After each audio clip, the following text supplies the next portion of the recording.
Well, yeah, and I just think that listen, you got a lot of young folks who are not happy with the direction of the country. There are people who have sat out. There are people who said, "Hey, you know what? I don't want to participate."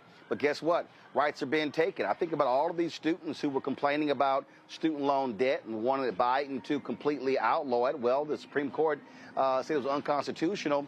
And Donald Trump don't give a damn about that, and so they're rolling that stuff back. And so people are going to have to, in Omékongo, people can start talking about all this lesser of two evils crap that they want. You are seeing evil.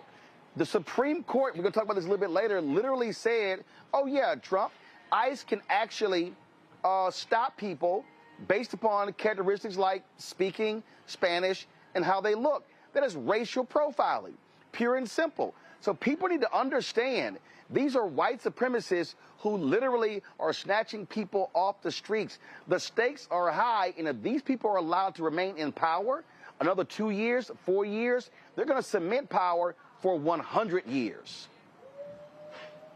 Oh, absolutely. And just real quick on the student loan piece, note that ICE, one of the parts of its job offering is student loan debt repayment. So if you join them, you can get your student loans paid off. And so even that, Trump has found a roundabout way to make sure it benefits his supporters. The fact of the matter is that Republicans have always looked historically at Democrats who win elections as cheaters. You can go back to Newt Gingrich. You can go back before that. This is what they do, and Donald Trump is a culmination of it. And now more than ever, particularly with a Congress that has given him the green light to do whatever he wants, they see that this is their greatest opportunity to seize power. This is why Donald Trump is saying, I feel entitled to these seats and everything else. This is a guy just got announced that his family's now worth about $5 billion. And so people are seeing daily, hopefully paying attention to the fact that he is ripping them off at every single juncture. And this is, if people talk about the second Gilded Age that we're living in right now, well, one of the ways the Gilded Age came to the end before with attacking of the robber barons was people realized that they were getting screwed. They were getting played. And this is happening on every level now. And I know we're going to talk about this later with the agriculture, but so many people are having find out moments right now. But the question, Roland, becomes, what do you do once you find out? Because when we watch some of these videos, people are complaining and the like, but they still are not saying they'll vote for Democrats. They're still not saying they're going to vote against Trump, or they're going to, even stay home when the next MAGA person runs. And that's the next part of this, because they are so downtrodden, but they don't feel like they have anywhere else to go.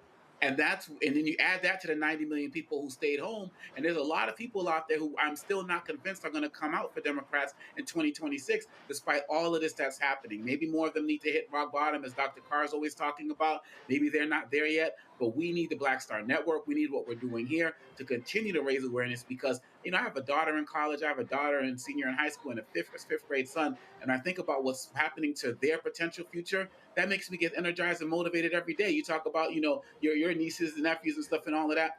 We have to continue to make this personal if we want to see this change happen.